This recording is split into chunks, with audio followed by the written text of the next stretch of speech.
lighting is provided by Sonoma Paint Center, located at 815 West Napa Street. For more information, you can go to sonomapaintcenter.com. And Larbury Automotive, located at 18155 Sonoma Highway. For more information, you can go to larburyauto.com.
Third 2017 meeting of the Sonoma City Council.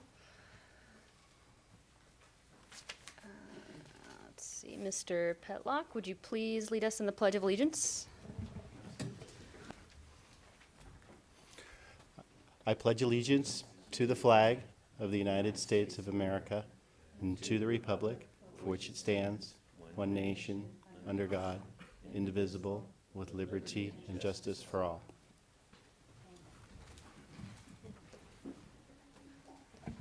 Ms. City Clerk, can I get a roll call? Councilmember Harrington. Here. Mayor Pro Tem Edwards. Here. Councilmember Cook. Here. Mayor Hunley. Here. Thank you. City Attorney, do you have a report for our closed session? No action was taken requiring reporting on it this time. Thank you. Thank you. Item 1 on the agenda, comments from the public. At this time, members of the public may comment on any item not appearing on the agenda. It is recommended that you keep your comments to 3 minutes or less. Under state law, matters presented under this item cannot be discussed or acted upon by the City Council at this time. For items appearing on the agenda, the public will be invited to make comments at the time the item comes up for council consideration. Upon being acknowledged, please step to the podium and speak into the microphone. Begin by stating and spelling your name. Thank you, Mayor. My name is Joseph M. Aaron, A-A-R-O-N. I reside at 557 3rd Street East. In my 11-year residence of our very special little town, I share with you our belief that participatory democracy means you get to have your say, you just don't necessarily get your way. This is the reason we have a city council. That is, we look to you as our elected representatives to be good stewards of our government and to act in the best interest of our town and its citizens. I'm gravely concerned our mayor is attempting to hijack the Planning Commission and the democratic process. I first became aware of Planning Commissioner Ron Wellender's sudden replacement last Thursday evening at a Planning Commission meeting. Here are the facts as I understand them. Recently, Mayor Hunley asked Commissioner Wellender inappropriately leading questions on how he would weigh in on upcoming votes. His balanced answers opposed their view. Commissioner Wellender was fired shortly thereafter. This is the first time in my knowledge that a planning commissioner who who by all accounts had done a fine job, had not been reappointed. The mayor defended the move by saying, this is item number 2, the mayor defended her position by saying, quote, in the Index Tribune, "We ask because we are trying to find people who weren't going on the record about projects that were coming up," unquote. Item number 3. Commissioner Wellender's replacement is James Bohar, who has gone on record multiple times against the First Street East project, which is currently before the commission. Could Mayor Hunley explain how appointing Mr. Bohar is consistent with her statement in item number 2? We now find ourselves in the unprecedented situation of a mayor being able to appoint not 1, not 2, but 4 planning commissioners in under a month's time. By refusing to renominate a sitting commissioner, the mayor has thwarted City Municipal Code Section 2.40.030, which requires a 3/5 vote of the entire city council to remove a commissioner. Citizens have a right to expect our public officials, to follow and uphold the letter and the spirit of the law. Mayor Hunley appointed Mr. Bohar for the March 24th meeting of the Planning Commission. Mr. Bohar has taken a position against the First Street East project, which was the purpose of that Planning Commission meeting. I objected to Mr. Bohar's presence that evening and suggested common sense dictates he should recuse himself. He didn't. I just assumed Mr. Bohar was not asked if he was on the record being opposed to this project. The city council should refuse to ratify any new appointments from the mayor until Mr. Wellender is renominated by the mayor. In addition, Mr. Bohar should be removed by a vote of 3 to 5 of the council, since it is obvious that had the mayor known about or asked about his public stance against the First Street East project, she would not have nominated him under her criteria for selection. I remind the City Council that Mike Coleman's seat is up shortly. And on tonight's agenda, item 4D asks you to confirm Linda Corrado. It's on the consent calendar, which would be acted upon by a single motion unless some member of the council, staff, or public request a particular item to be removed. And I would like to make such a request. Thank you very much for me running over this time period. Thank you.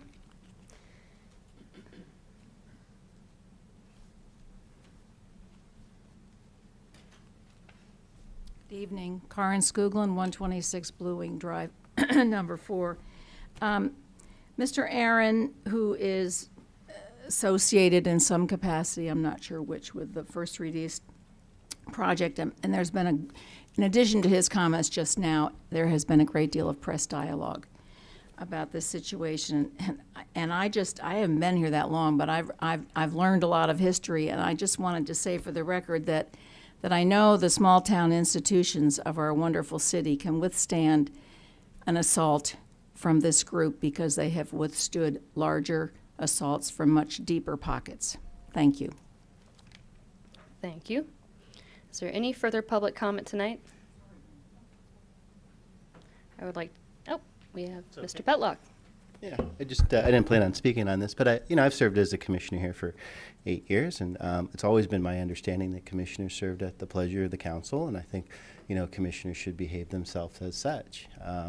I'm not sure about what rules may or may not have been violated, but I think at the end of the day, when commissioners waver here or there, it's really up to those in charge to come back and say you're going the right way, you're not going the right way. So, I think the council has every right to step in and say, you're not going the way we want you to, and we want to do things the way we want it to do. You were elected to get things done, so get things done. Thanks. Thank you. Any further public comment? I would like to make 2 clarifications. One, Mr. Wellender was not removed from the commission. His first term had ended and he was not reappointed. Second, the question asked during the interview wasn't what his position were on certain products. It was whether he had taken a position on certain large projects coming before the commission. With that, I will close public comment, and it's time for meeting dedications, and I understand our Vice Mayor has two. Thank you, Mayor Hundley. So everyone's probably read in the news about the loss of two individuals in Sonoma, two young people, Brandon Barrymore and Cody Cordelis. I traveled to Nicaragua this past week and saw all of the great work that the kids did down there. So I want to make a meeting dedication to all the youth in Sonoma and all the students who do so many different projects and so many different things, not just in Nicaragua, but everywhere in Sonoma. And the courage of Cody, the courage of Brandon, and all the things opportunities they've faced, and opportunities they've made for other people to make people think about their own families. It's the loss of these two beautiful people is very difficult for me, and I think the best thing I can do is just dedicate this meeting to them and go home and tell the person that you love or the people that you love them. But I'd like to, if it's all right with the mayor, to take a moment of silence for both these individuals. Thank you.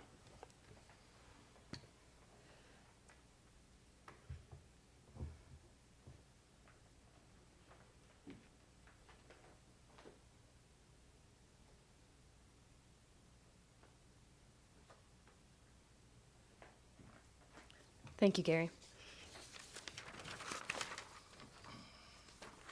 Item 3A is a proclamation declaring the month of April as Sexual Assault Awareness Month in the city of Sonoma. I believe we have Ann Clark and Cecile Focha to receive the proclamation today. If you could meet me down at the podium.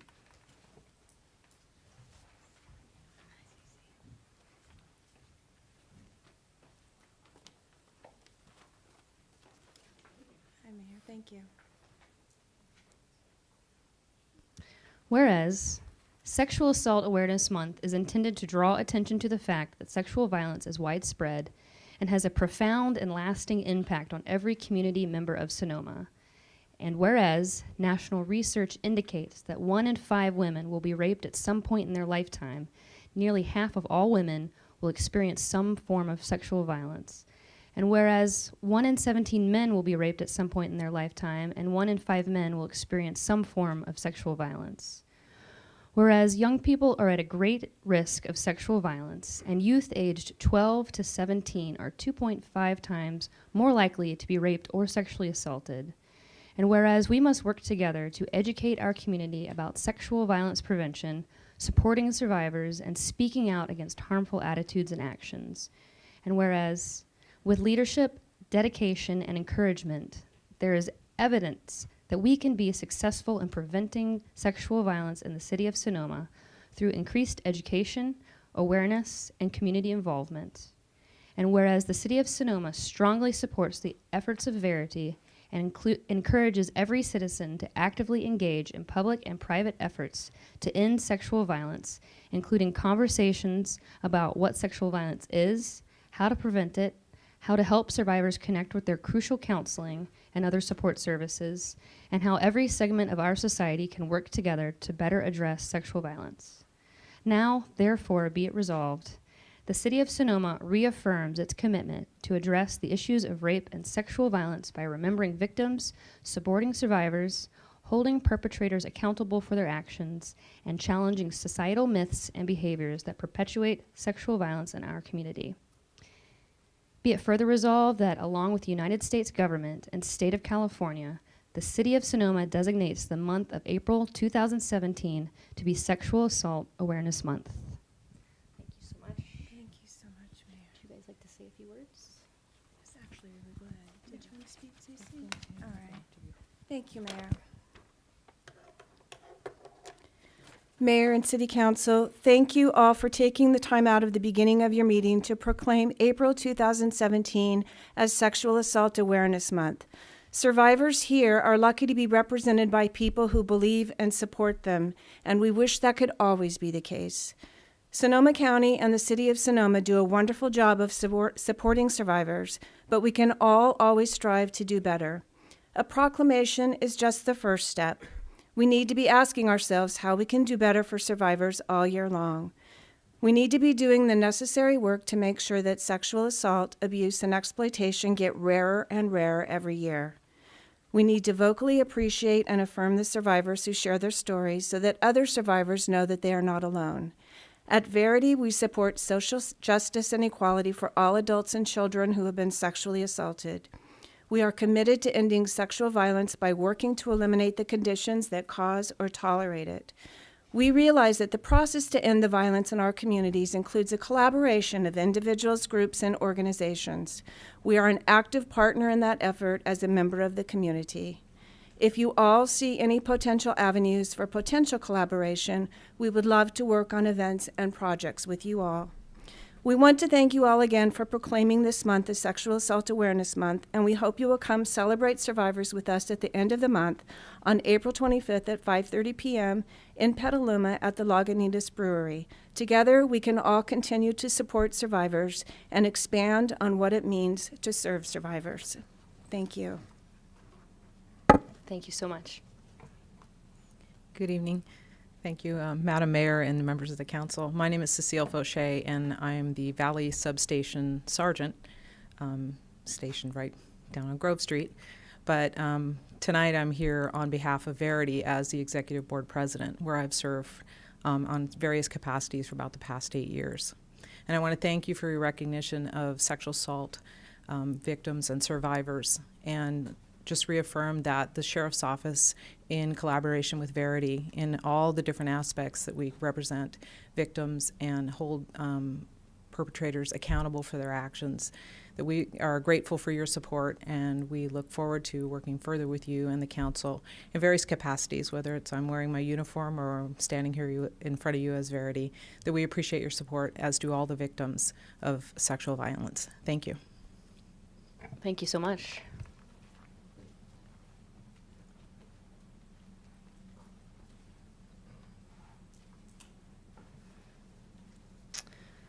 Item 4 on the agenda is the consent calendar.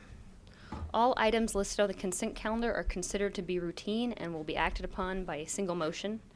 There will be no separate discussion of these items unless members of the council, staff, or public request specific items to be removed for separate action. At this time, council may decide to change the order of the agenda.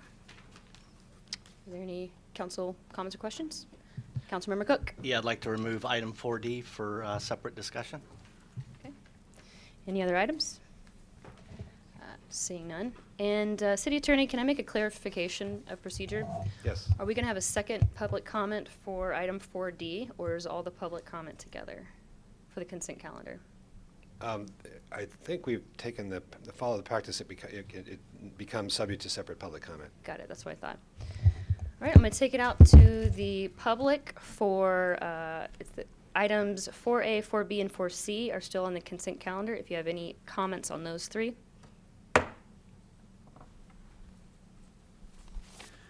Thank you. My name is Joe Aaron. I live at 557 3rd Street East, in case you've forgotten. If your comment is regarding the Planning Commission appointment, that's going to come next.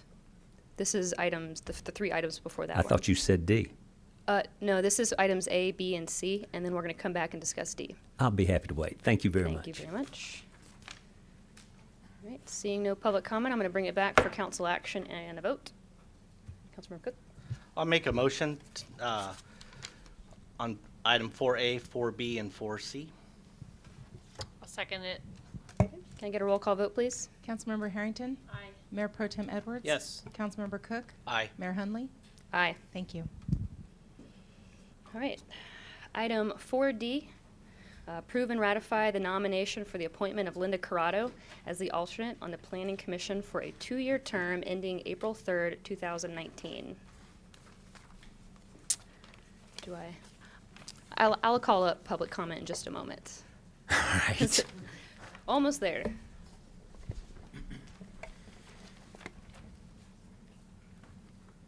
Okay. Yeah. Mayor Hunley and Council, just a brief summary. As stated in the staff report, the Planning Commission has 7 members and 1 alternate that serve at the pleasure of the council, and 6 of those members, including the alternate, the chair, and the vice chair, must be city residents. So there are, at the point when this, there are 2 vacancies on the Planning Commission, a regular member and an alternate member. Ms. Corrado has been is being brought forward as recommended by Mayor Hunley, and nominated her to sit as the alternate member of the Planning Commission for an initial 2-year term. Due to the vacancy of the regular member of the Planning Commission, Ms. Corrado would move then to be a regular member if council moves and puts her in as the alternate this evening.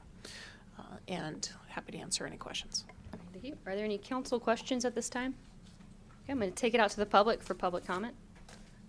Please keep your comments to 3 minutes or less. I think that's my clue. Do I need to repeat my name? I think we're good. Joseph Aaron, 557 3rd Street East, Sonoma, California. Linda Corrado, if she was vetted, if she had spoken out against any public project before the Planning Commission, she should have answered yes. I don't know if she was asked or if she wasn't asked. But the fact is, I was sitting in this seat over here when she got up and spoke. And I have seen and reviewed her comments on YouTube. So I don't know what kind of vetting we're doing, but as a rule, that would disqualify you, in my opinion. Thank you very much. Thank you. Any further public comment on this matter?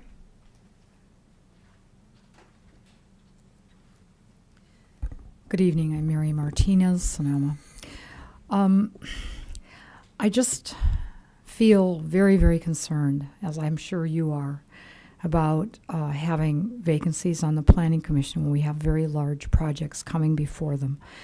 I also have attended meetings for many, many years, and I feel that any appointment, and I'm not speaking specifically, I'm speaking generally, should be an individual not only with cares and concerns about Sonoma, but also with some hopefully professional background.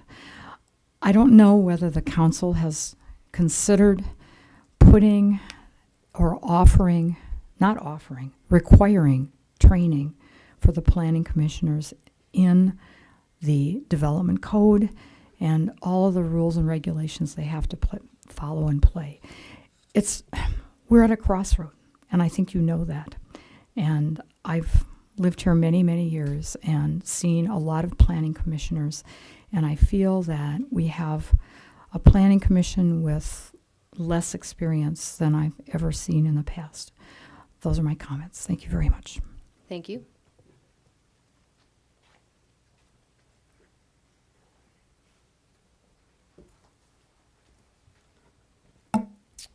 JJ Abedili, Ingham Drive. A couple of things I just wanted to comment on. One is Mr. Aaron. I just met him not too long ago. He definitely has no affiliation with the FSC project, of which I'm affiliated. No financial interest in it. I'm very happy he's speaking out because I think what he's bringing up is much larger than one project. Much, much larger than one project. Much larger than 3 projects, big projects that are currently being contemplated by the Planning Commission and really the community at large. It's about how our community operates, and it's about the role of commissioners as a body that looks at the development code and the general plan as it's been written and as it's been supported through the democratic process, and does so objectively. And I think that is at real risk of being lost, and it's something that concerns me not in any way. Well, it does concern me as an investor in an FSC project, but it concerns me more as a member of the community and someone who believes that progress isn't centrally planned, but it's built organically through a community and through dialogue that our planning process allows for. So I wanted to thank you all for your attention to the matter. I think it's very important, and thanks for your time. Thank you. Any further public comment?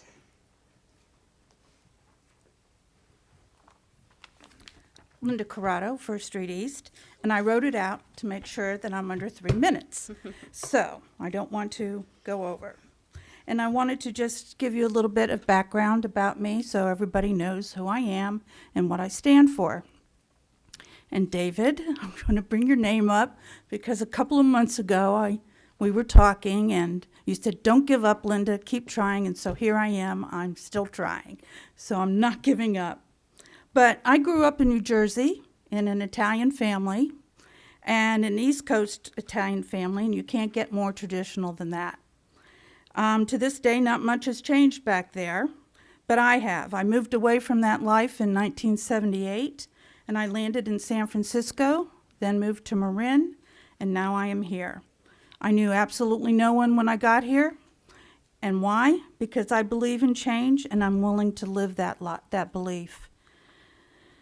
To quote JFK, "Change is the law of life, and those who look only to the past or present are certain to miss the future." Now, granted, my family took bets on the fact that I would be back in a year, and 40 years later, I'm still here.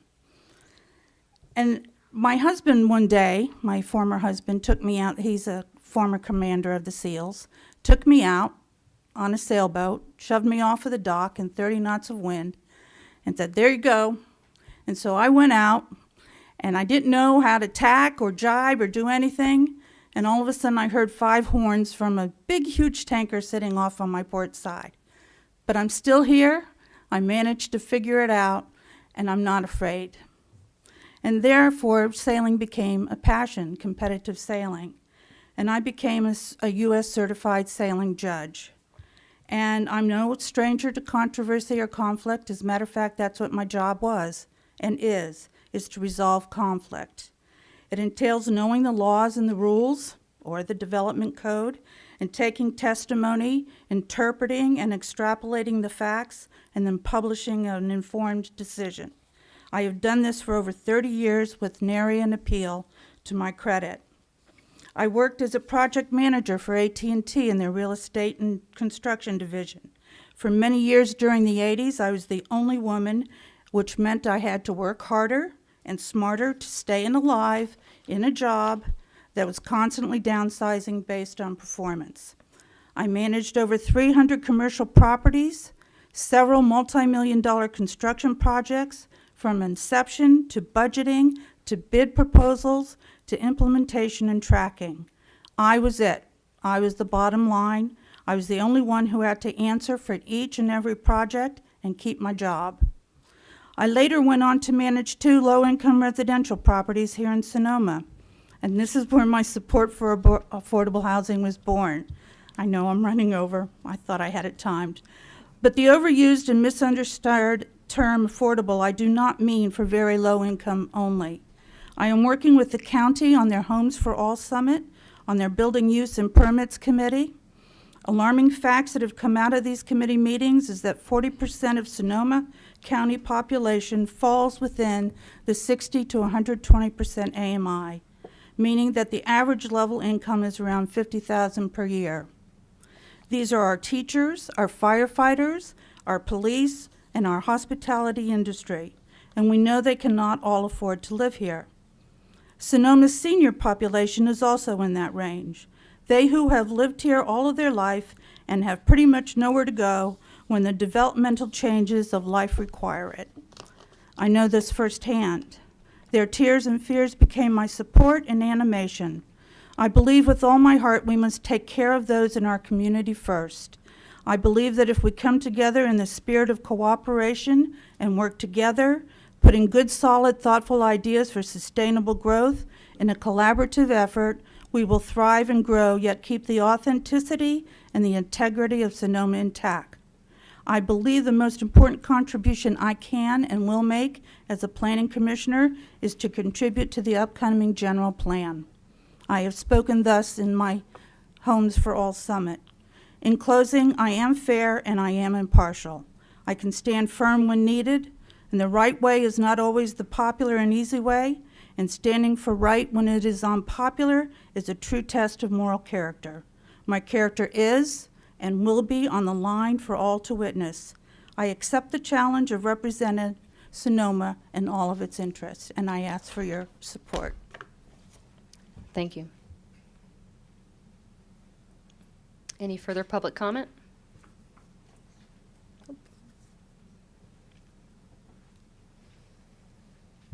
Patricia Cullinan, 425 Denmark Street.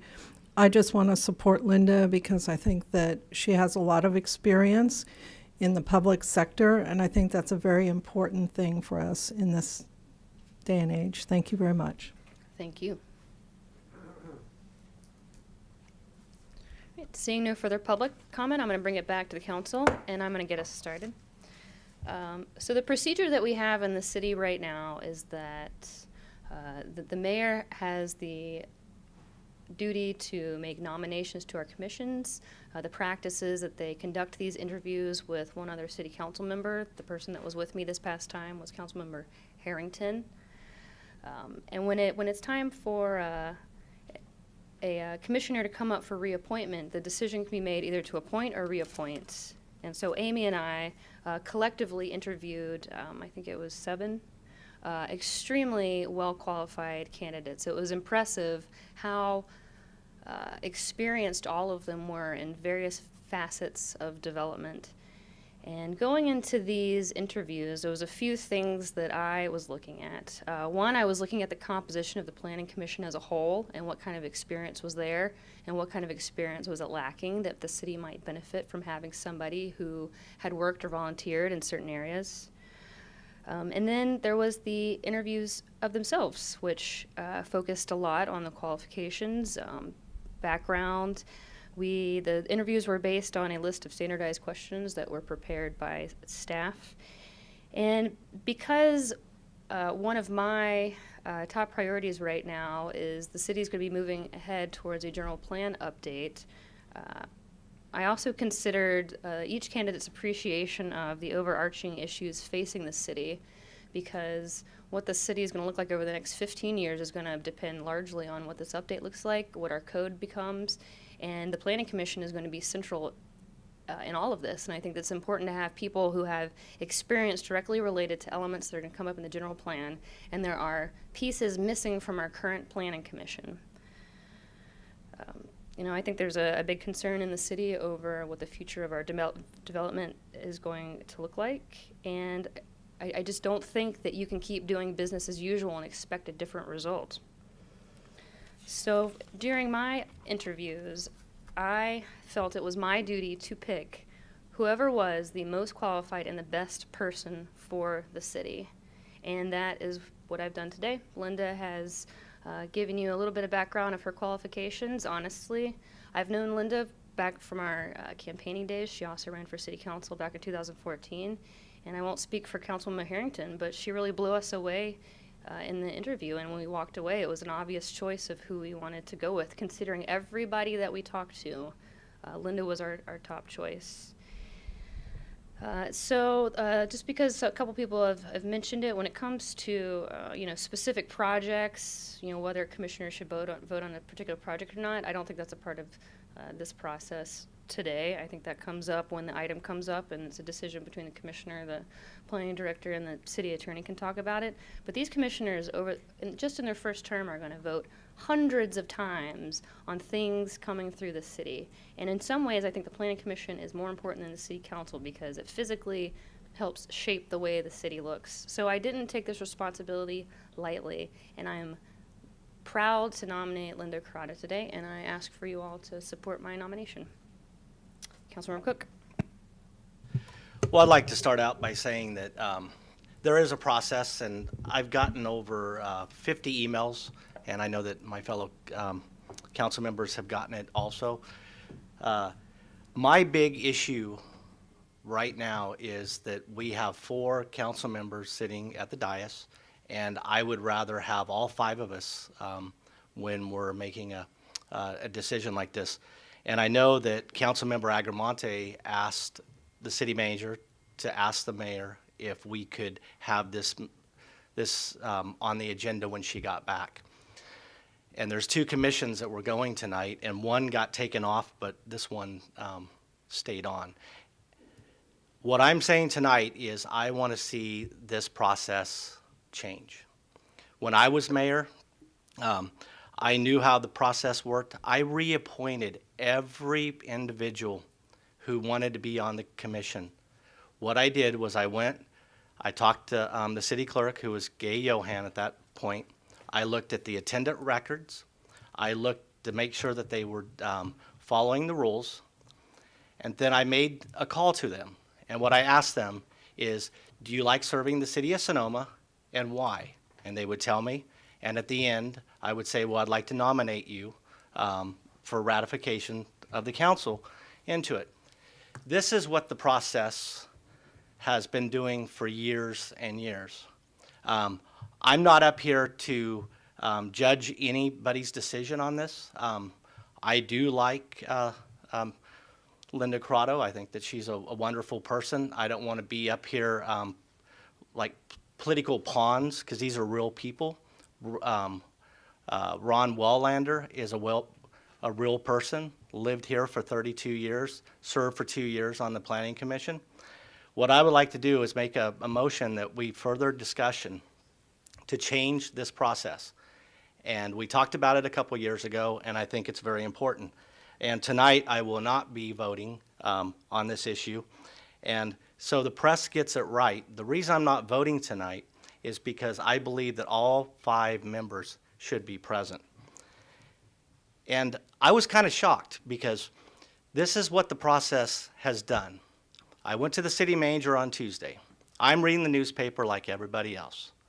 And I asked, who was nominated by the mayor? City manager said she could not tell me.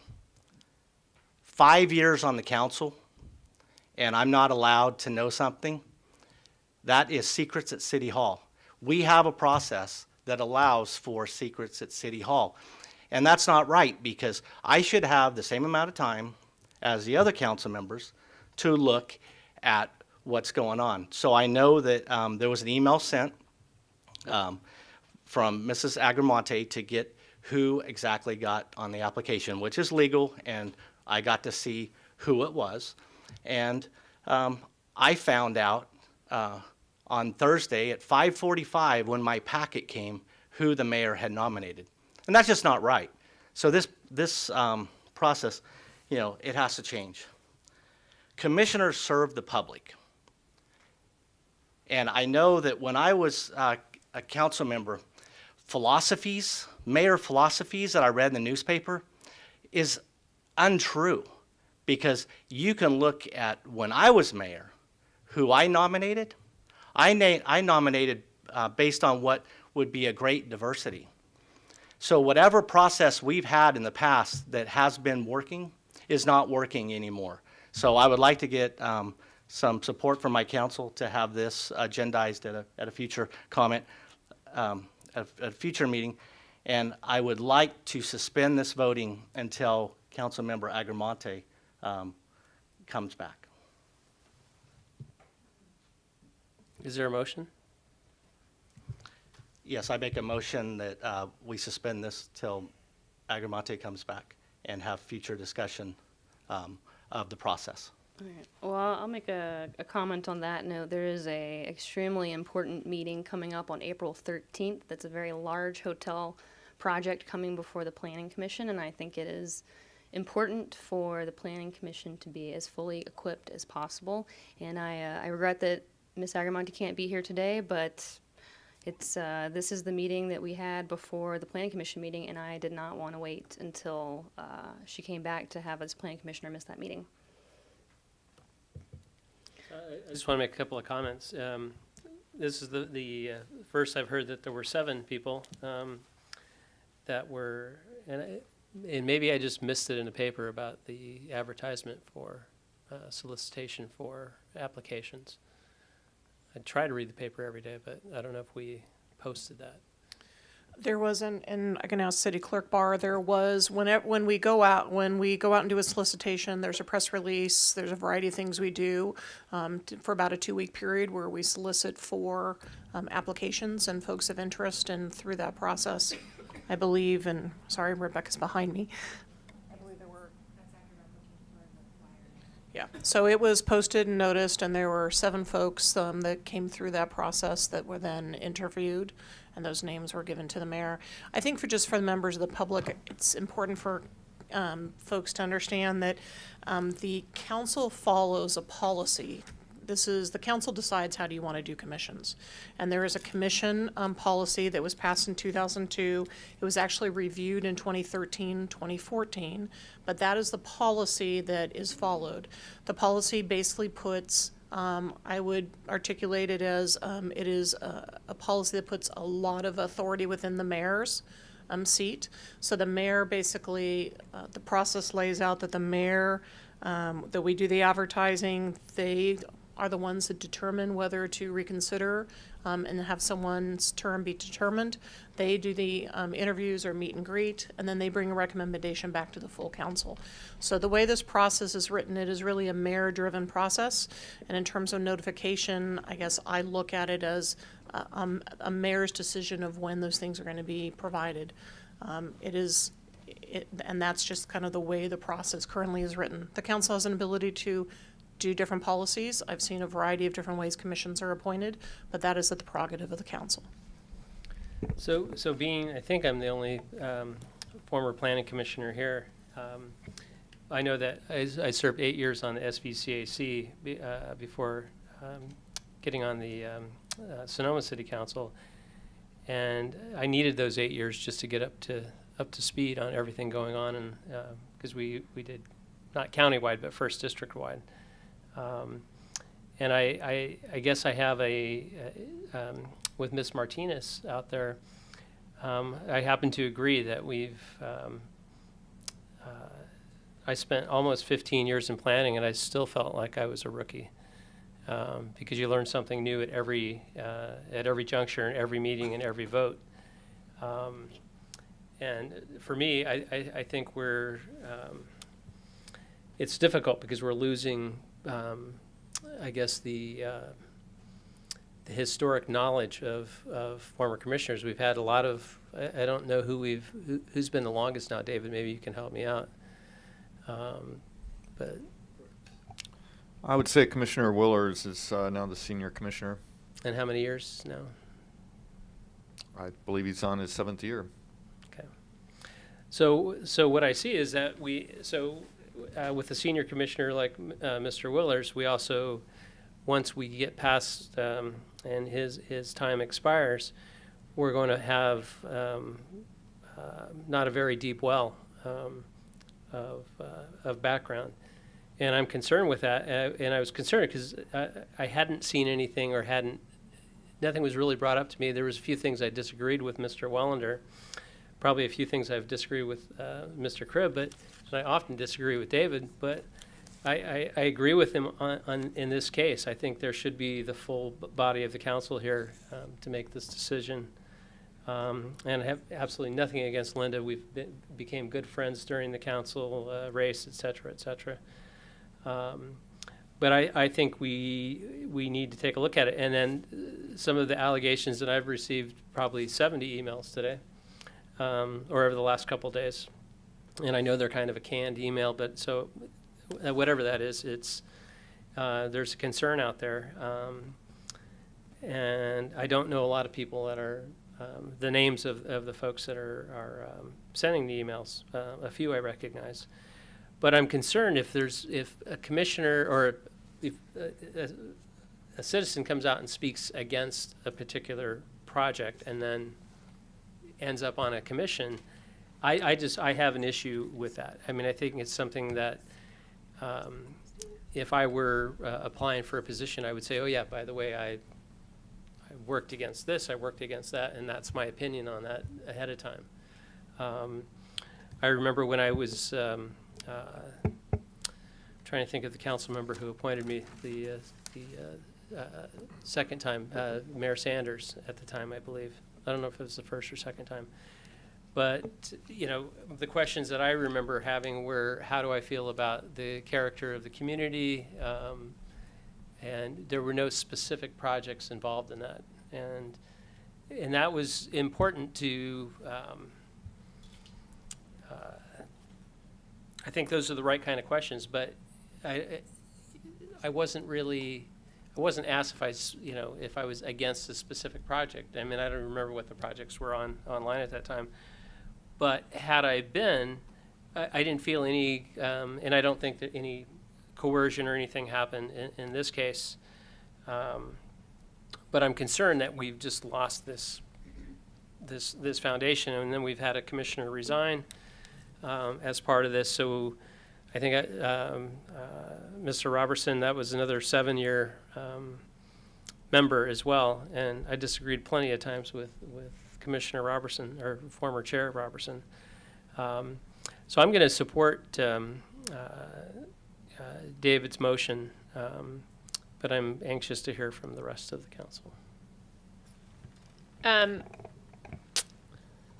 Well, I think there's a lot to be said, but first, as a point of clarification, I think this is correct, just to allay concerns about conflicts. It's my understanding that Linda Corrado lives within 500 feet of the First Street East project and that she would be disqualified from voting on it. So that's really not a concern here. It has nothing to do with why she's here today. She won't be able to vote on it. She lives right next to it. So just to clarify that. A second thing I want to come back to, and only, David could speak to his experience as well. Having just run for election, I talked to literally thousands of people in this town about the direction we're going in.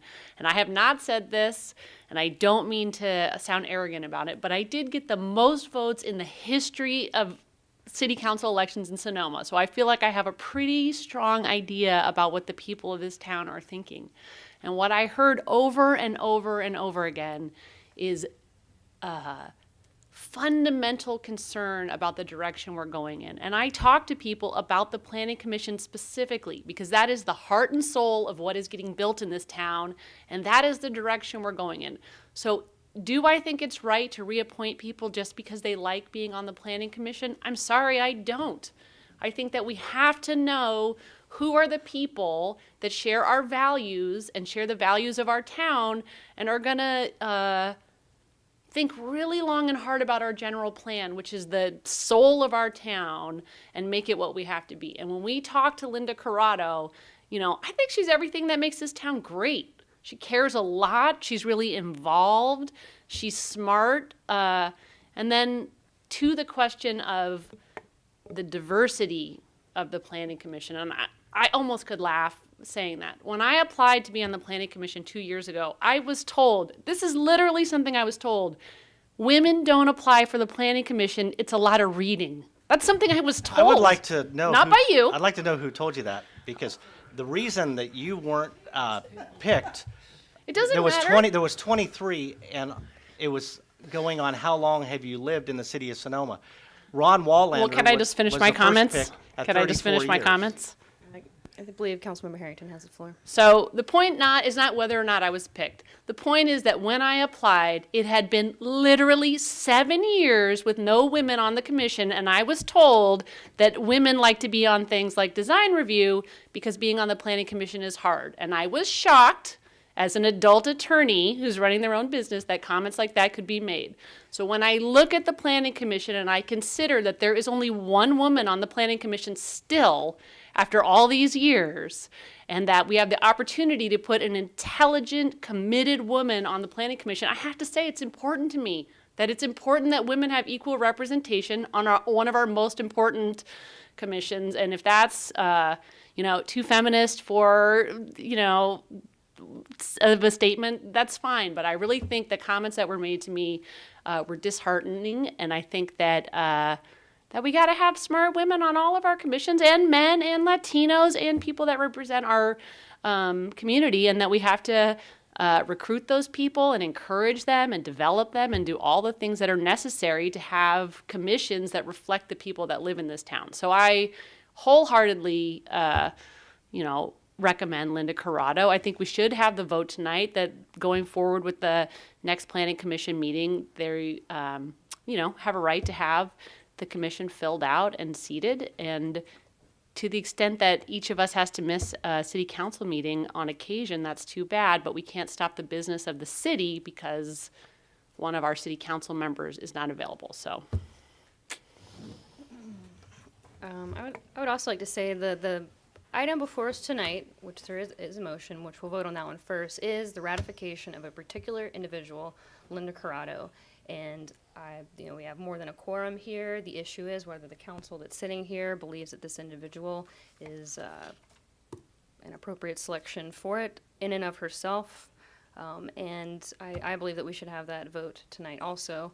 I'd also like to raise the point that there's a lot of procedures surrounding the commissions that I think could be improved upon. I think that they could lead to a bigger pool of applications, stronger selections.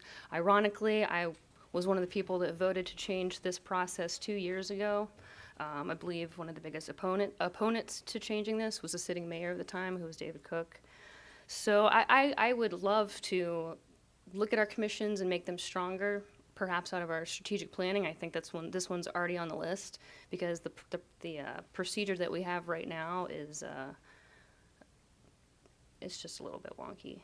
So, but as for tonight, I think that we should vote yes or no on Linda Corrado, and then in the future, make our commission process even stronger.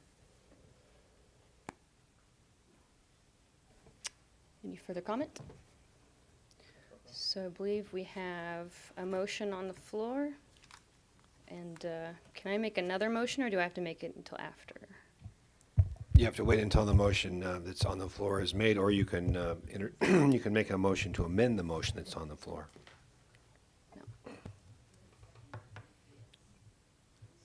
So can I get a roll call vote? I'm sorry, there was a second? It was Councilmember Edwards. Thank you. Just for the record, Councilmember Cook, could you just repeat your motion so that we have clarity before we take the vote, please? I'm making a motion that we suspend this till next meeting when we have a full 5-member council. And I would also like to have discussion on changes to this process. Agendized for some future meeting? Yes.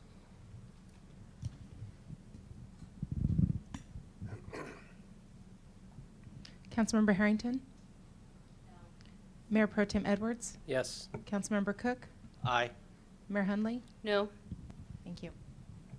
I would like to make a motion to ratify the nomination for the appointment of Linda Corrado as the alternate on the Planning Commission for a 2-year term ending April 3rd, 2019. A second. Can I get a roll call vote, please? Councilmember Harrington? Aye. Mayor Pro Tem Edwards? No. Councilmember Cook? No. Mayor Hundley? Yes. Thank you. All right, appears we've reached a stalemate on this matter. What is the effect of a tie? No, no action was taken.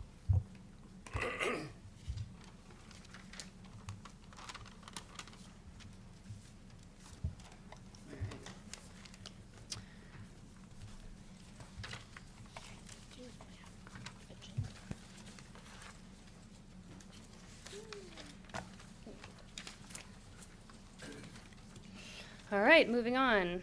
Item 7A, discussion, consideration, and possible action regarding request for a grant from the council's discretionary fund in the amount of $3,000 as seed money for the production of a documentary film on the history of Sonoma Valley. I will turn it over to our city manager. Okay. I'll open briefly. Council, if you recall, part of your community fund grant program, you have a discretionary pot of funding for $19,000 and none of those funds have been used this year.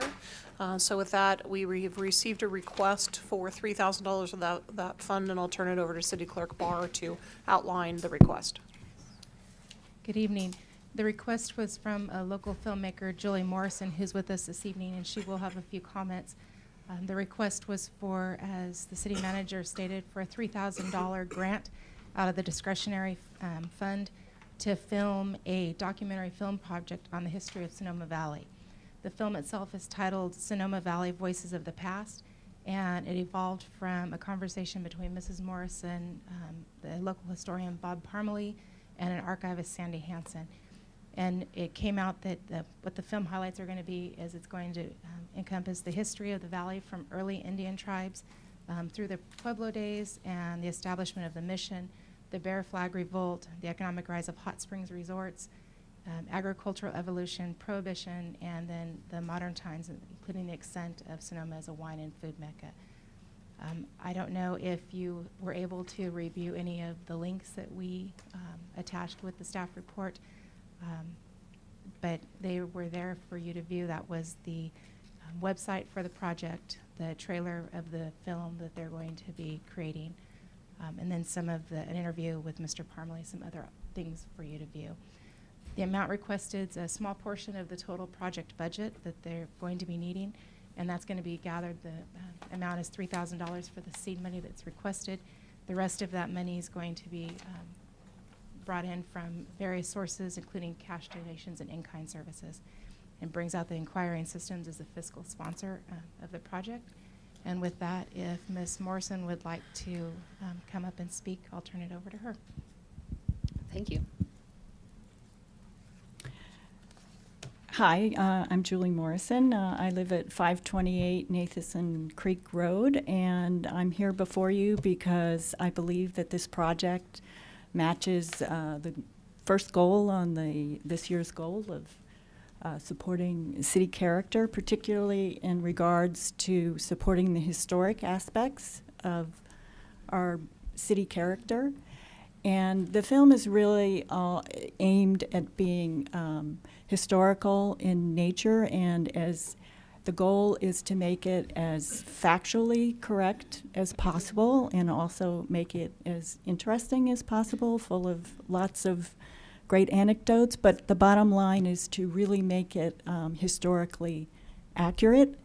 And the genesis of this project came about when I was making a similar type video with a local family, the San Giacomo family here in town, and through that process, I got to know Bob Parmalee quite well, and also Sandy Hansen, who at the time was the director of the Depot Park Museum, and together, the two of them really opened my eyes to the richness of the history of the community, to a depth that I had never been aware of, and I was totally blown away, particularly with regards to the knowledge that Bob Parmalee has and his collection of images and artifacts that go all the way back to the 1840s. And so the concept behind this is to be able to capture and preserve some of the richness of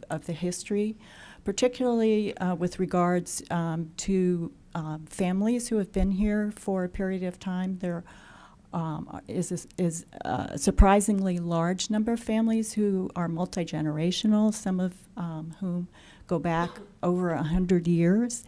And I think that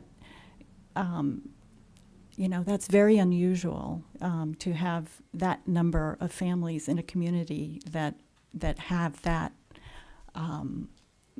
much of history. And so the way that this project is evolving, Bob Parmalee, Sandy Hansen, and myself are working as a team, and Bob is serving the role as kind of the anchor historically to make sure that the film is historically accurate. And that's not to say that he will be the only person that plays that role. I will be reaching out to many people in the community, particularly not only families that have long history in the valley, but also people with historical knowledge that can contribute. So there are many voices that will be heard in this, and the film itself will be a combination of narration. I'll be writing the script, and interviews with various people in the community, some of whom are from what I call the legacy families, and others that will bring a historical context. And then images, primarily images from the Parmalee collection, but not only from that collection. So I will be researching and locating other images, some of which will come directly from people in the community, but then also various libraries across the state and even in the national collections. So as far as what I envision, how this film will be used, I'm doing this. I'm certainly not doing it to make money. In fact, it's it costs money to make it. But I'm envisioning this as a resource for the community, and it can be used in many different ways if various entities within the community would like to do that. So, for example, if the schools would like to integrate it in any way into the curriculum, that would be wonderful from my perspective. If the parks or the libraries or the visitors bureaus. So what I envision is historically accurate film that will be made available to the community, and the community can decide how they wish to use it. So having something that is very well done and very accurate. Thank you. I have a question for you. Yes. Could you talk about are you going to be coordinating with any of our historic groups, the League or the Historic Society, or who are you going to be partnering with or working with? So I'm in contact with the Historical Society, and so I'm engaged with them. I haven't yet reached out to the League, but I'm open to talking to all parties involved, but the Historical Society is the group that Bob Parmalee has the deepest relationships with, and Sandy was involved as well. So that's kind of a natural relationship, and I'm more than happy to reach out in all directions. Thank you. Are there any other council questions? All right. Thank you. You're welcome. Thank you. So at this time, I'm going to open the floor to public comment.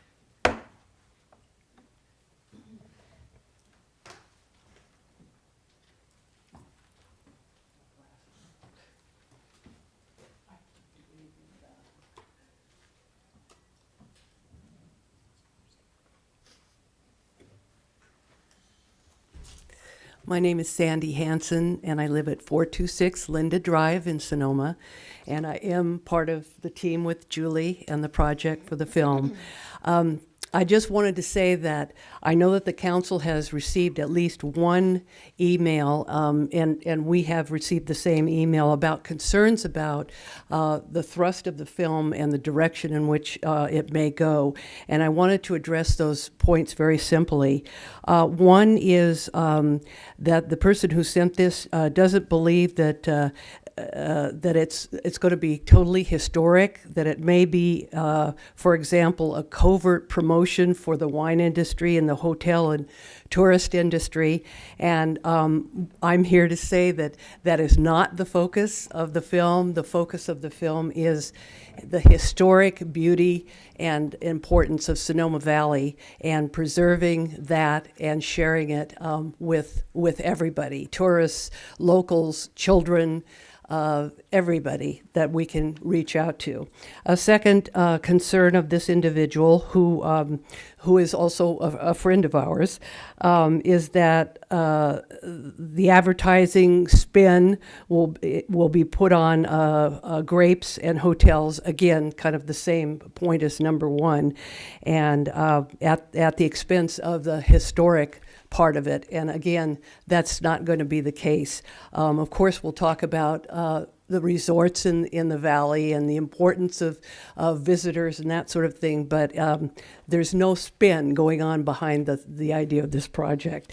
And the third item is that there would be pressure to interpret the modern period of the times of Sonoma Valley as opposed to the earlier period when the Pueblo was here and the town was forming. And again, that's not going to be the focus of the film. It's going to be the Pueblo and the forming of Sonoma Valley and the riches that we have here that so many people who come here or live here are not even aware of. And I can say this after having been at this, through the Historical Society, the Depot Park Museum's manager, that there are many people who live in this town who come into the museum for the first time and said, I didn't even know you were here. So one of our focuses is going to be, let's talk about the important history of the valley and make sure that people understand that we want to share it and preserve it. And for anybody who's interested, there's a story about Mr. Parmalee, his wonderful collection, and a little sidebar about the film itself and what our goals are. So if you're interested in the Valley of the Moon magazine, you can pick it up at the Chamber or at the Visitors Bureau, or you may have received copies yourself. And there's also a link that you can go to on the website to get more information. So thank you very much for the opportunity to explain this. Thank you. Is there any further public comments on this item? Seeing none, I will bring it back to the council for discussion and an action. And I wanted to make a clarification. So the source of funds in question here, do we specify? Is it our discretionary fund? If so, how much money is there? Yeah, yes, there's about $19,000 in the discretionary fund, and that fund has not been used so far this fiscal year. So the request would be for $3,000 of that $19,000, and that would be, my understanding is the part of the reason for this fund, for the discretionary fund, was for items that would come up through the year, small things that council might be interested in supporting, or fee waivers and those types of things. That's my understanding, not having been here. That was the context and the rationale for creating the discretionary fund, which has not been tapped to date.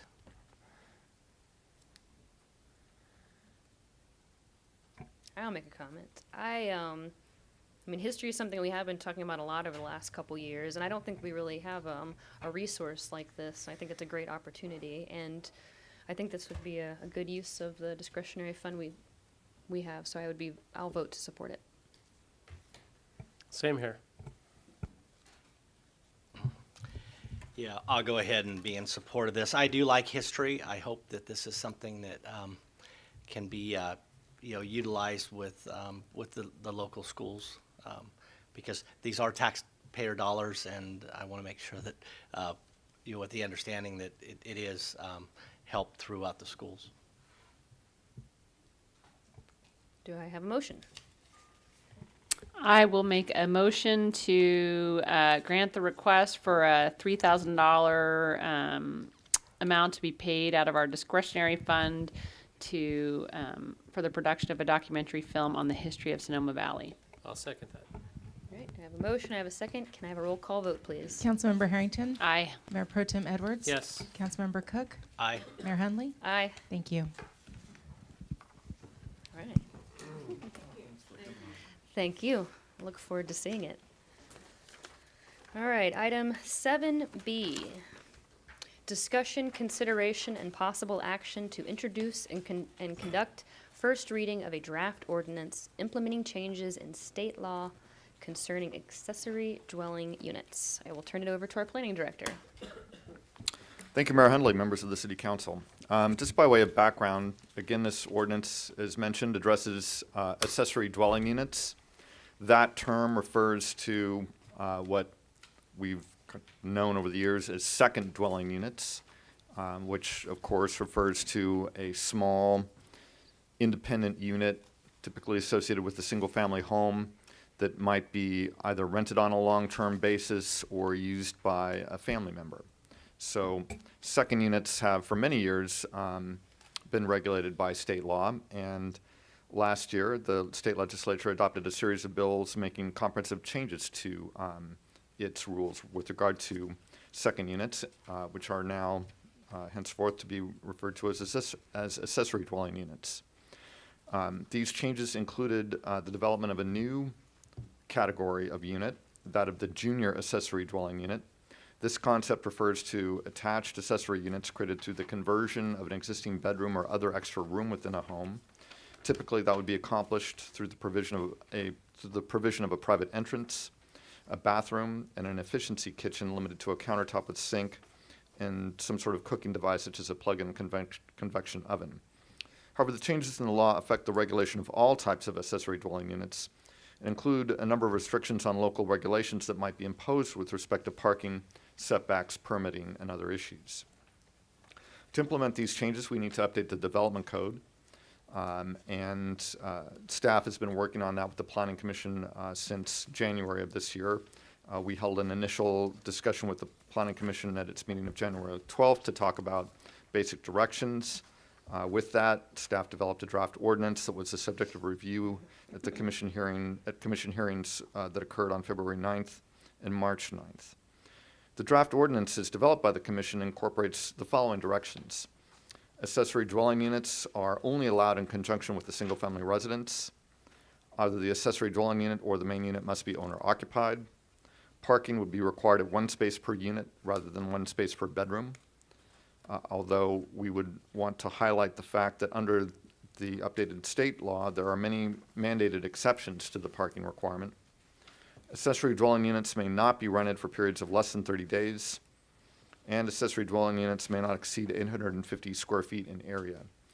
These directions are all consistent with the city's existing second unit regulations. And so the ordinance basically makes changes in terms of nomenclature. We're referring to them now as accessory dwelling units. And with respect to the mandated changes that are required under the state legislation. For example, in most cases, the vast majority of cases, an accessory dwelling unit will not be subject to use permit review. As long as it meets the rules, all it needs is a building permit. And the circumstances would be rather unusual for a use permit to be required. In addition, there are requirements in terms of how the permitting process needs to work. An application for an accessory dwelling unit has to be processed within 120 days.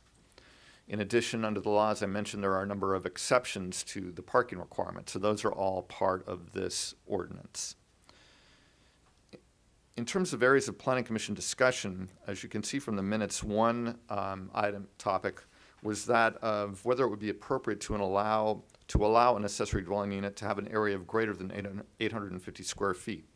The new state law allows for a maximum size of 1,200 square feet for an accessory dwelling unit. So there was a lot of back and forth on that over the meetings in February and March. But ultimately, the Planning Commission chose to retain the current size limitation of 850 square feet, as commissioners were concerned that an allowance for larger units could change neighborhood character and exacerbate parking problems. The parking issue relates to the fact that under, again, many circumstances, parking for the accessory dwelling unit can't be required in the first place. And at the 1,200 square foot size, you could conceivably have a 3-bedroom accessory dwelling unit. So those were some factors that led the Planning Commission to stick with the current size limit of 850 square feet. And with respect to parking,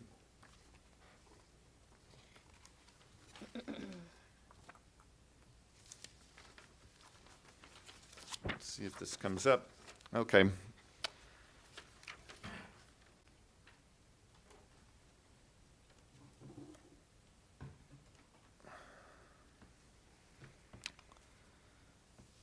Under the law, it's not highly defined, but accessory dwelling units within a half mile of public transit are not subject to any parking requirement. They're exempt. And unlike other parts of other sections in state law, for example, dealing with affordable housing, public transit isn't defined in this new legislation. The city attorney's office researched this issue and found that guidance from HCD suggested that any transit stop should be considered public transit. And so if based on that guidance and looking at transit stops within Sonoma, probably 80% of Sonoma is within a half mile of a transit stop. which means, as a result of this state legislation, that there's no parking requirement for an accessory dwelling unit. And this would be accessory dwelling units that aren't junior accessory dwelling units. There's never a parking requirement for a junior accessory dwelling unit under state law. This would only be for, say, a detached accessory dwelling unit. So the Planning Commission considered whether or not to simply eliminate the parking requirement altogether, but ultimately they decided to keep it while recognizing that the circumstances under which parking could be required are limited. So those are some of the topics of Planning Commission discussion on this matter. Ultimately, at their meeting on March 9th, the Commission voted unanimously to forward this ordinance to the City Council for consideration and adoption. Thank you. Any council questions? So with the parking, who makes that decision? Is this something, if it's administratively granted, and then does staff, do they evaluate whether parking might be required based on certain criteria? Oh, shoot. Oh, good job. Not sure what happened there. The process, for the most part, is administrative. Unless someone's asking for an exception to the normal rules, they're basically filing an application for a building permit. And as part of that application, we would review whether or not any of these parking exemptions apply to that application, including the proximity to transit. So yes, administrative. And has the Planning Commission talked about having like a set of pre-approved plans, like ones that have already been vetted, like option A, B, or C, if someone wanted like a smooth path into having one, rather than getting their own separate plans, getting them all approved, and then building? That is not a concept that the Planning Commission has discussed, no. Okay. I'm going to take it out to the public for public comment.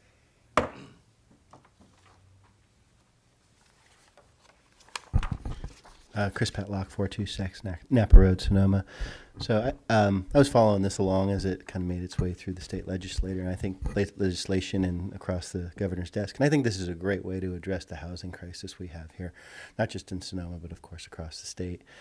You know, one thing that I've seen as I've been trying to get myself involved with affordable housing is parking is a big issue, and it's, you know, the people that already live in the area don't want to lose the spots that they think that they're entitled to these newcomers or whatever it may be.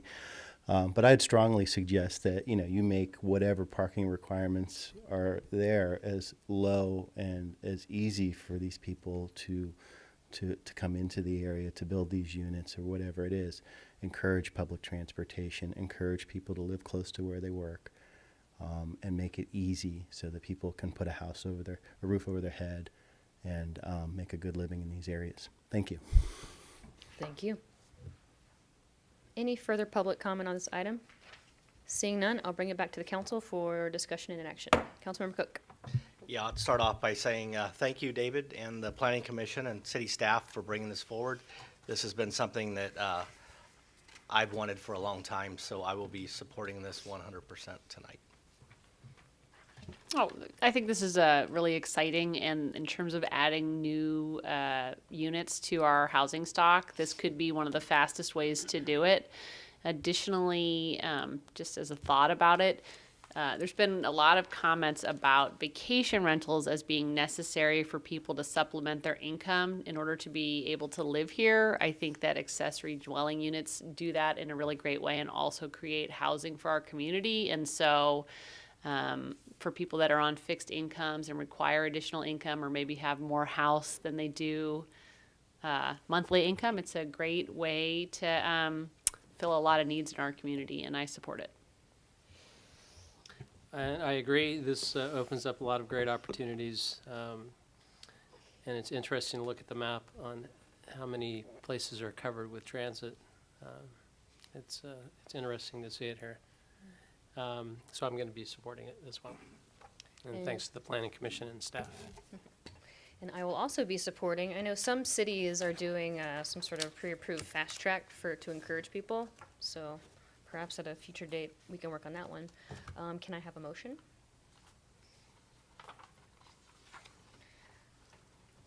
Councilmember Cook. I'd like to go make a motion for an ordinance of the City Council of the City of Sonoma amending Title 19 of the Sonoma Municipal Code by establishing regulations provided for accessory dwelling units and junior accessory dwelling units in accordance with state law. Second. All right, can I get a roll call vote, please? Councilmember Harrington? Aye. Mayor Pro Tem Edwards? Yes. Councilmember Cook? Aye. Mayor Hundley? Aye. Thank you. All right. Item 7C, accept verbal update on staff's research regarding best practices and models for youth engagement and authorize the city manager to execute a contract for $5,000 with the Institute for Local Government to assist in this effort. Great. Mayor Hundley and Council, if you recall back in December, Councilmember Harrington requested to agendize the formation of a youth commission.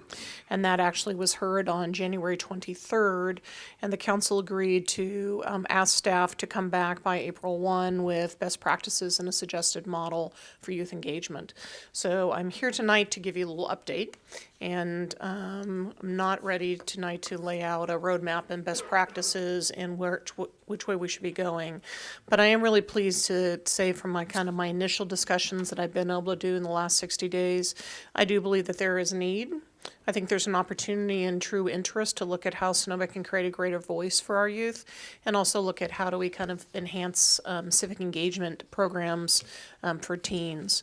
But I do believe that this is an effort that we want to do well and we want to do right, and I do not think rushing it is smart. Because the reality, as Council well knows, we don't have a Parks and Recreation department, which would typically staff this kind of commission.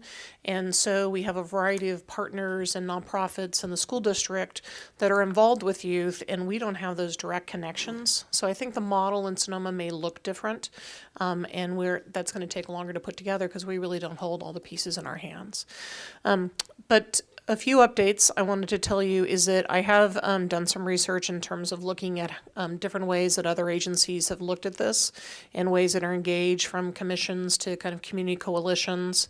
There's a whole variety of programs that are done to really engage youth directly with their public government, from youth and government days to community service days to summer camps. A lot of these are kind of different sizes based on the community you're in. Some communities have started by doing youth master plans. So you hire a consultant and you really kind of embark in a year and you have facility conversations with both the youth and adults, and you're doing asset mapping, you're doing coalition building, you're doing a youth survey, there's assessment of community resources and options, and then putting together kind of basically a strategic plan comes out of that master plan. That's another way that some agencies have started this. I also met with the Institute for Local Government. This is a nonprofit that's affiliated both with the League of California Cities and CSAC, which is the county associations. And they do a variety of different things, from ethics training, et cetera. And one of the kind of program areas they have is kind of city-school partnerships, which has really evolved over the past few years to really being a broader look at how do they really take youth and involve youth more in not only governance, but also in getting youth involved and interested in public sector careers and in really advocacy and learning how to create public policy. So the Institute for Local Government has worked with a number of organizations. In addition to them, I have also talked to a few other nonprofits in the county and regionally, some other folks that are doing some of this work. I had a wonderful meeting with the Sonoma Valley Unified School District with the superintendent of schools and the principal and one of the vice principals at the high school, and they are definitely interested in looking at options and opportunities, and we have another meeting already scheduled. And interesting, the chamber is also for the last probably about 18 months has been facilitating a group of a number of nonprofits in town that are focused on youth and kind of sharing information and working collaboratively. So again, not a surprise, but as a community, we have a lot of the pieces. And I think to really do this well, my recommendation to you tonight is, one, let us take a little longer time, come back to you in April. I would ask for a small amount of consulting dollars, which we could use the Institute for Local Government that really understands best practices and can bring some samples, and really potentially also maybe facilitate an initial stakeholder meeting and come back so we have a roadmap. and really give you, I think, frame both a youth development and youth leadership conversation for the council and the community. So that's my recommendation and update to the council tonight, and be happy to answer any questions. Thank you. Are there any council questions? Seeing none, I'll take it out to the public for public comment.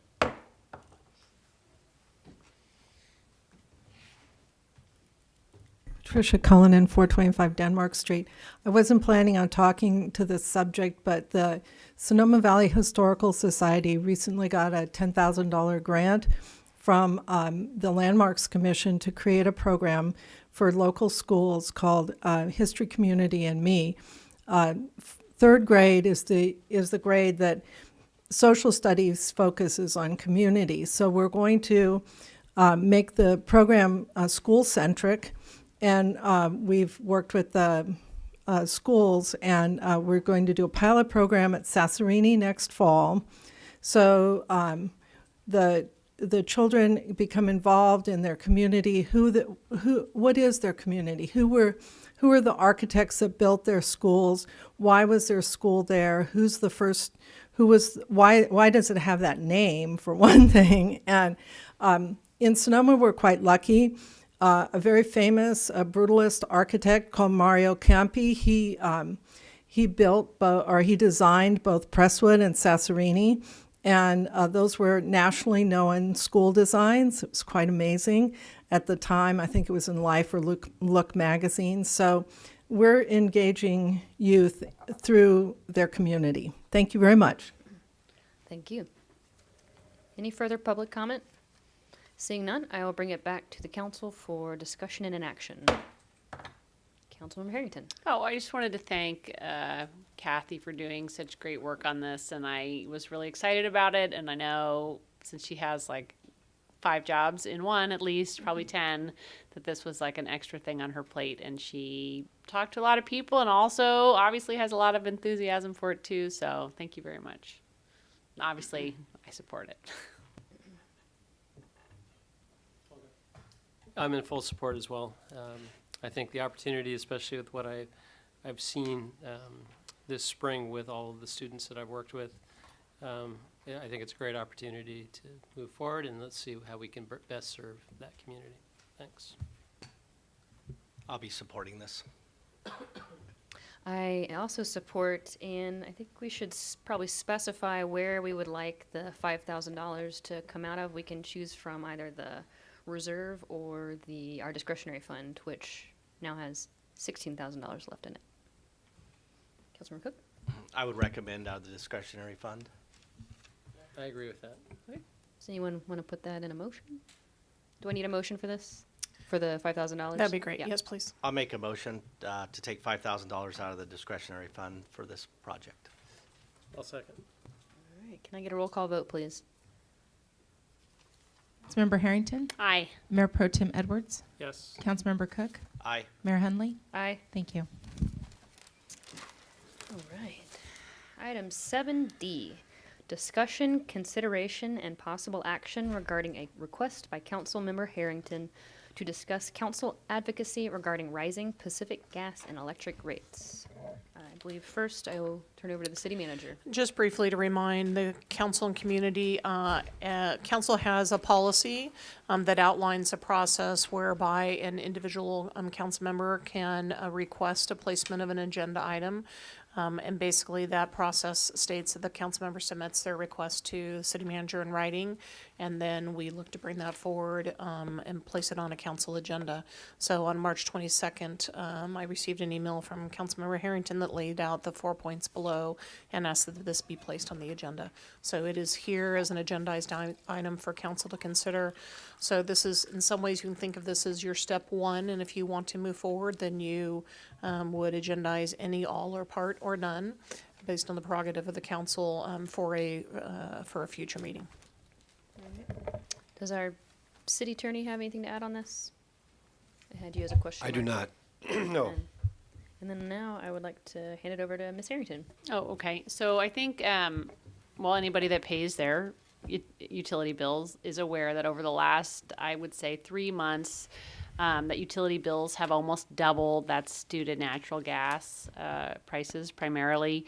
But what actually happened was that the Public Utilities Commission approved a rate increase that was really substantial. And so for people living on a fixed income now, the amount of rate increase is really intolerable. And I think that we are seeing people fundamentally have to choose between one necessity of life like food and the other, which is staying current on their utility bills. But the rate increase has been severe. I did some research. Senator Jerry Hill from San Mateo has sort of led the charge on this, and the PUC is going to consider undoing the rate increase. So that's something they're going to consider doing. I contacted Jerry Hill's office to talk to them about what we might do just as a city to do some kind of advocacy. I think that we could write a letter to the PUC indicating our support for a reconsideration of the rate increase. More aggressive than that, there are people called interveners. They're paid by the Public Utilities Commission, and they represent the interest of a body. We could ask someone to intervene on our behalf to advocate for a strong reconsideration of the rate increase. But I'm hoping that in conjunction with other cities and public bodies and general grassroots advocacy, that the rate increase will be reconsidered and denied, because it is such a dramatic increase that people living on a fixed income simply can't afford it. And I think that we should do a small part, not a huge part, but our small part in advocating for that change. Thank you. Are there any questions at this time? Okay, take it out to the public for public comment.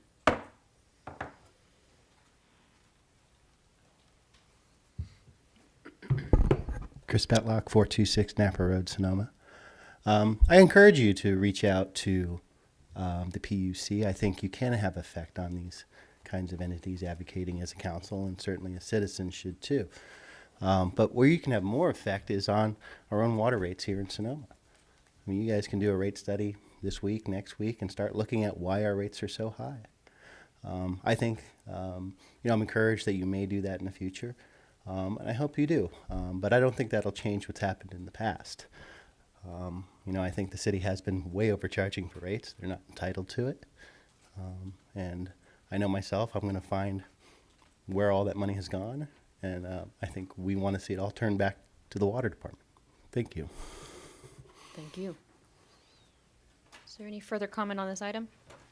Seeing none, I will bring it back to the council for discussion and a possible action. Councilmember Cook. Well, I'll go ahead and start. I served on Sonoma Clean Power for the last 2 years. Not that I'm an expert on power, but there's Sonoma Clean Power, and then there's PG&E, that the delivery charges.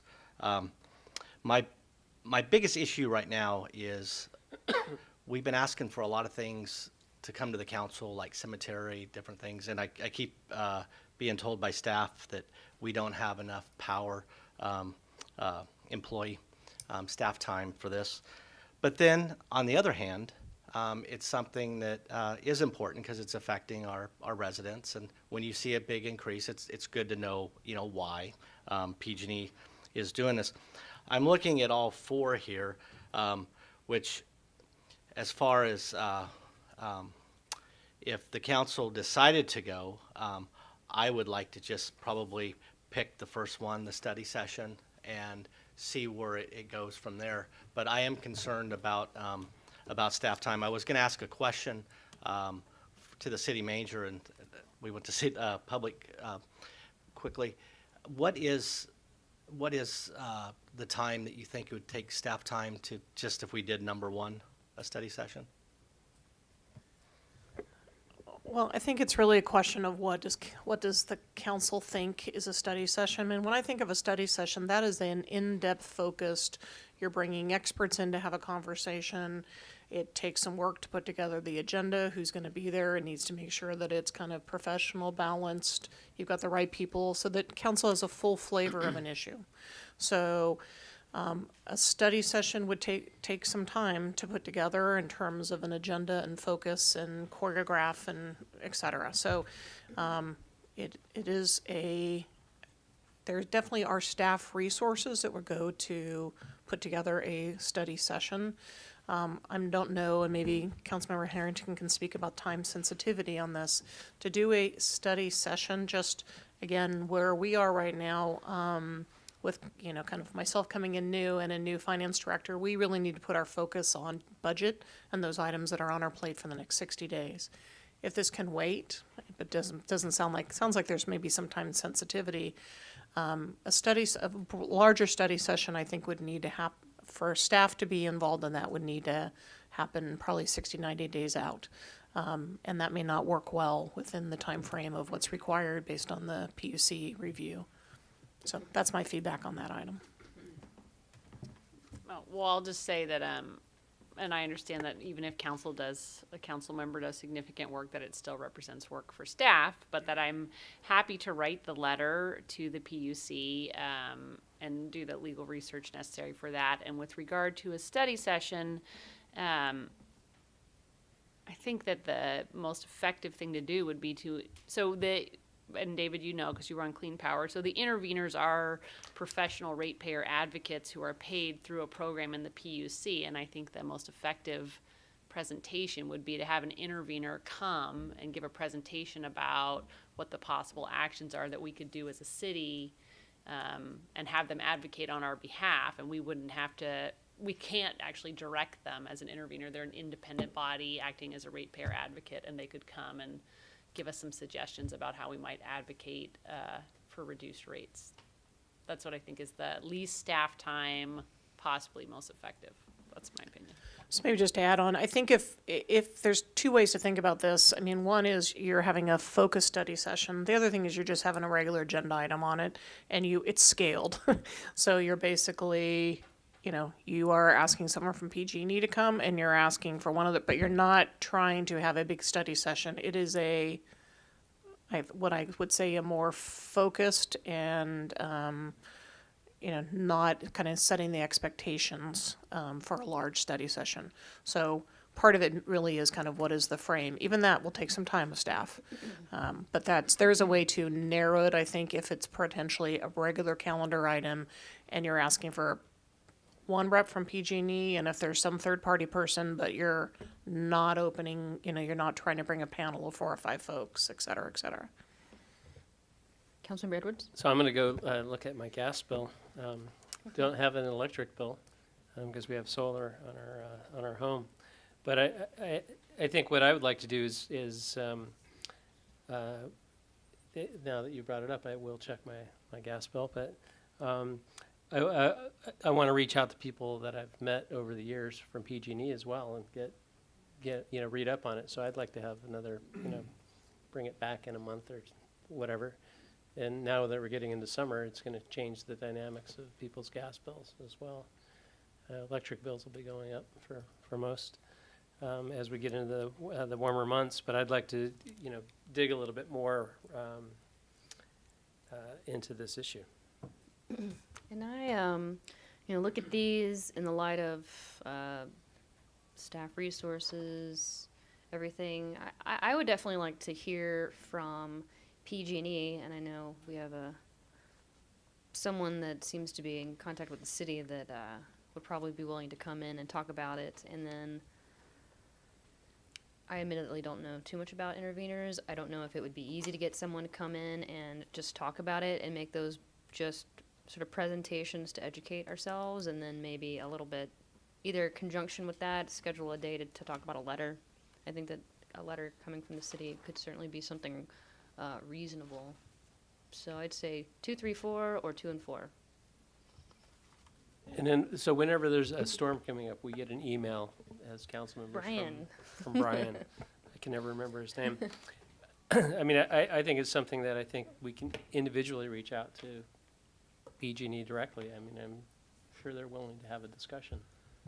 Also, this issue has been covered extensively by a number of newspapers. So once you Google it, you'll see, and I just when I actually discovered my own bill had doubled, then I put a post on Facebook and I started asking people, and all kinds of people from Sonoma talked about how high their rates were, and all my other friends from the Bay Area started talking about it, so it really came to my attention that it had happened. But there's actually a lot of information. There's actually a lot of articles have been written about it in general. You know, not to get like too in detail about it, but basically there used to be 3 tiers of ratepayers, and the PUC allowed them to be collapsed. So instead of being the highest, the medium, and the lowest users, they combined the lower and the medium users. And so the people who use the least amount are now being charged at a higher rate. And so there's just a whole new fees that are going on. Anyway, Councilmember Cook? Well, I guess I'd like to entertain a motion that we bring this back in possibly 6 months, and that'll give council time to maybe talk to different people on the issue. I don't think, I just, you know, I actually follow the proceedings through the PUC, and I just received an email about PG&E supplementing their response to the increase today. So I think 6 months is too far out. I don't know. I'm sorry that I don't have the date.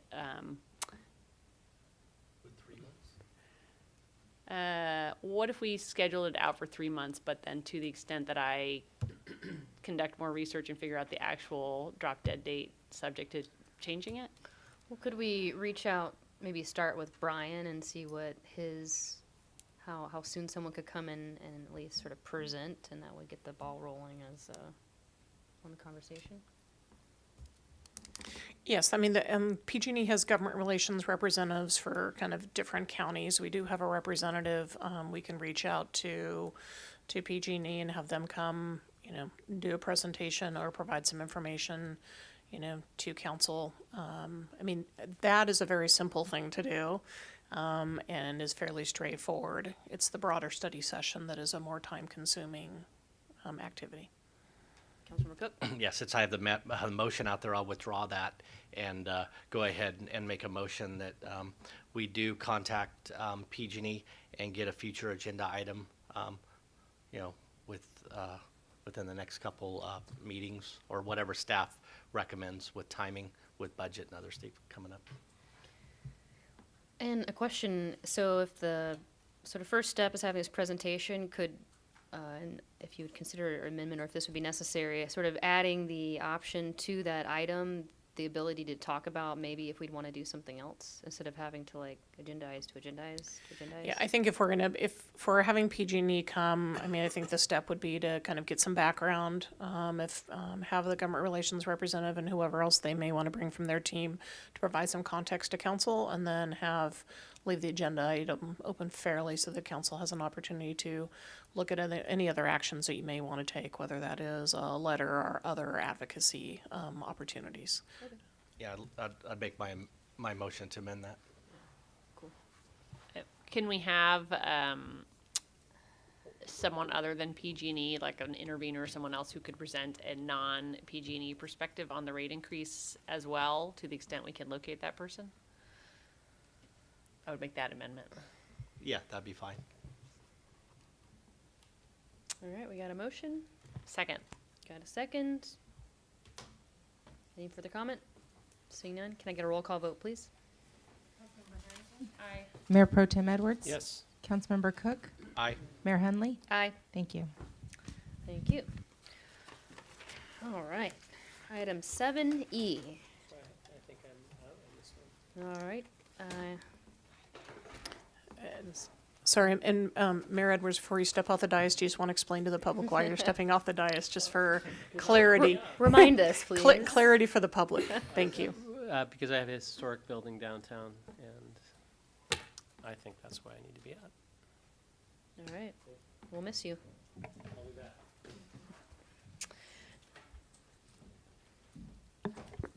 Have to wait till he leaves.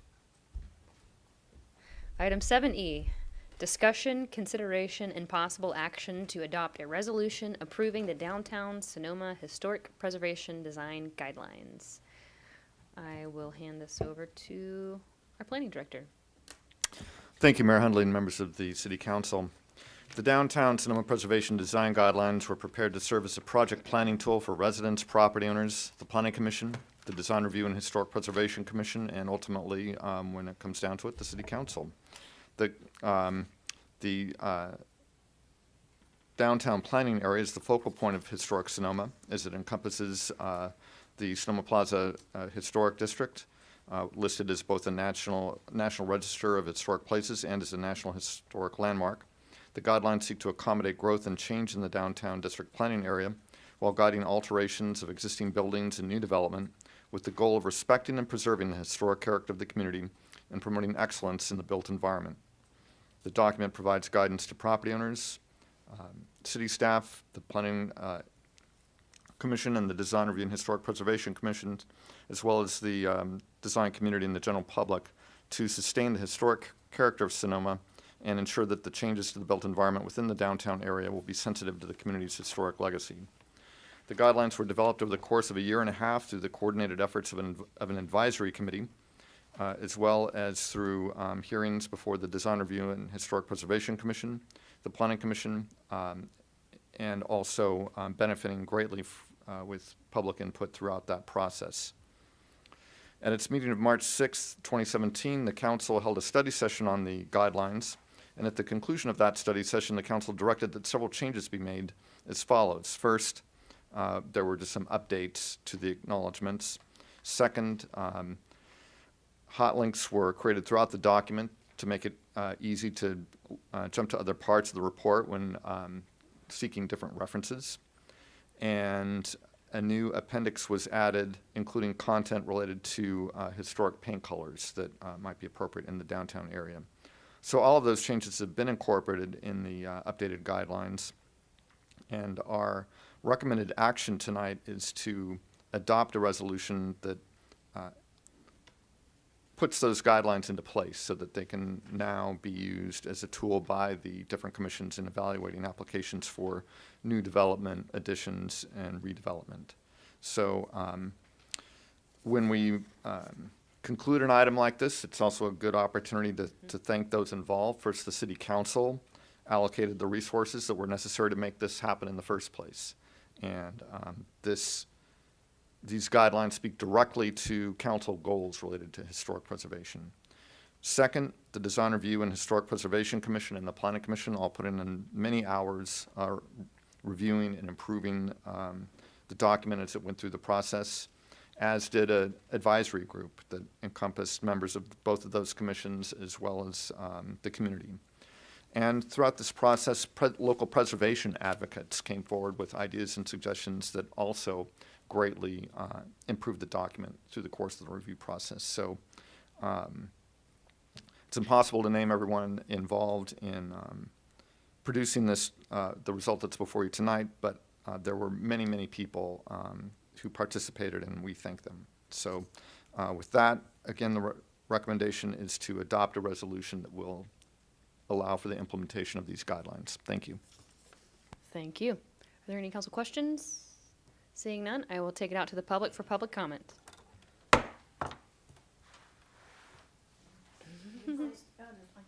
Who's first? This is just short and sweet. Gina Kuklis here on behalf of the Sonoma League for Historic Preservation. We've been part of this process since the beginning, people on the advisory committee, and I'm just here on behalf of the league to say thank you. Job well done. Thank you. Patricia Cullinan. I want to thank the council and also the Planning Commission and the Design Review. It's been a long process, and we really appreciate that you've done this. There are lots of preservationists in Sonoma. I also want to suggest that in the future, incentives helps with compliance, and there is the Mills Act, which is a state program, or actually a federal program that's monitored by the state, and that is an incentive for people, a tax incentive to help with preservation, and that can be set up so people actually use the tax benefit for preservation. And I also would like to, as much as possible, recommend that the request the council recommend the use of these design guidelines in other historic districts that outside of the ones that they're actually designed for, because it'll be very helpful for the commissions. Thank you very much. Thank you. Seeing no further public comment, I'll bring it back to the council for discussion and inaction. Councilmember Cook. Thank you, is always good. Thank you, staff, for putting this together. One thing about being on the council for a long time, 5 years, you get to see things kind of go through. I know that there was a lot of hard work in this, so I want to thank the city staff that was back then, and the council members and the council members here. I think this is very huge, and I am ready to make a motion to adopt, if that's okay. I'd like to make a motion to adopt a resolution of the City Council of the City of Sonoma adopting the Downtown Sonoma Historical Preservation Design Guidelines. Second. Do you have any comments? Oh, I don't. I would like to add my thanks to everyone involved in this, all the various commissions and staff members. I think it's a beautiful resource. We went through it in detail during our last meetings, and I think I mentioned this last time, but I think it'd be nice if everyone on the plaza got a copy of it. But with that, I will call for a roll call vote. Councilmember Harrington? Aye. Councilmember Cook? Aye. Mayor Henley? Aye. Thank you. Thank you. All right, so that brings us to Gary. All right, next up is council member reports and comments. Anybody? No, I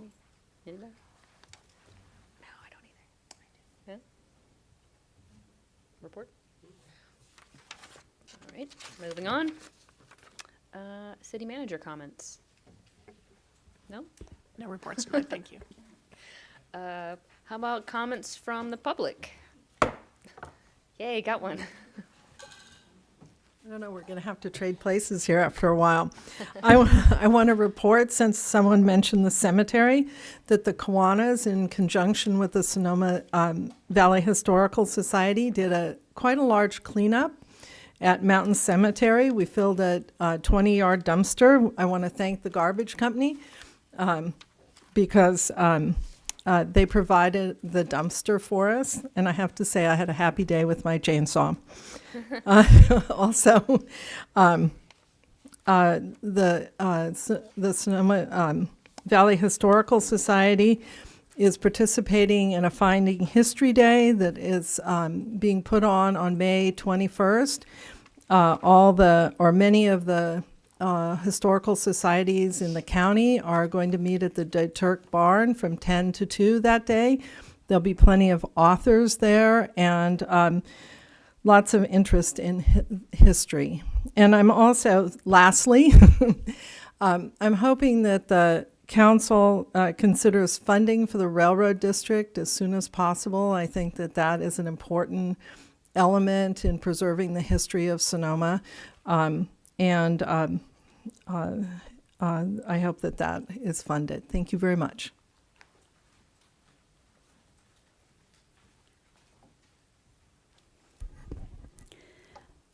Good evening again. I was home watching television before coming down to the meeting, watching the meeting mainly for the purpose of following the agenda, because I knew the item I wanted to come here for, and I wasn't really interested in sitting through the whole meeting. But I happened to turn on the TV. I'm going to be very careful because I know this is supposed to be items not on the agenda. But I happened to turn on the TV and saw most of the discussion about the item having to do with the Planning Commission appointment. So I have 2 points I want to make before I get to my final point. First of all, for some background. For those of you who don't already know this about me, but I served 9 years on the City of Sonoma's Planning Commission from 1997 to 2006. I served a year longer than normal because the council unanimously extended my term so that I could be there as the senior member of the commission to finish the general plan update. 8 of those 9 years, I was the only woman on the commission. And as Mr. Goodison might remember, as members of the city council at the time might remember, some are no longer with us, every single time we had a commission opening, I was out there pounding the pavement, talking to everybody I knew who lived in town who might be interested, because I was the outside the city limit representative. I even wrote a op-ed piece for one of the papers one time, and I can't really remember now. I didn't have time to pull it out before running down here.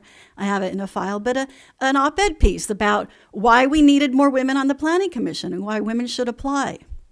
So there's nobody of the 8 years, and Ken Brown could tell you, Larry Barnett could tell you, they all could tell you, they heard from me every time. Whoever was mayor heard from me. And they know. And they worked on it, and I worked on it, and was not successful. And I'm not going to take time now. I have some definite opinions on why there's a lack of women applying to be on the Planning Commission. And I won't, that's a whole other discussion. Don't have time for that here tonight. You know, and I've been around, I've lived in the Valley 30 years. Raised my 2 daughters here, been very involved in a number of ways, you know that about me. And I too, as long as we're at bragging rights tonight, but no local elected official in Sonoma Valley has ever won and got as many votes that I received in my reelection in November. I set a record, more than 2,100 votes, more than anybody, any supervisor, any Board of Education candidate ever. So, and I'm a woman who's been very involved in women's issues. And so I say all that first to say that when I was watching television, I was offended and became angry over something that really, I've got a whole lot of better things, more important things in my life to worry about. But I've known all these people who are involved. And as much as I want more women on the commissions, and we set, a historical moment was set here a couple years ago when there was an election, 3 women served on the city council. But how long one has lived in Sonoma in the Valley and been engaged and involved in our community should matter greatly. Mr. Wellender served on the design review, back when it was called Architectural Review Commission, for several years. He's raised his family here. He's lived here for decades. And what really got under my craw, you know, Linda Corrado's a great person too. I'm not judging people, but when we start throwing around terms, the word values, I don't know, I've lived here 30 years, and I think if you walked around town and asked people what are Sonoma values, everybody, you'd hear something different. We have to just think about what the Planning Commission job is and what we're looking for in planning commissioners, and just be really careful when we start judging people based on the term values. Thank you. Thank you. Seeing no further public comment, I'll bring it back, and this meeting is adjourned.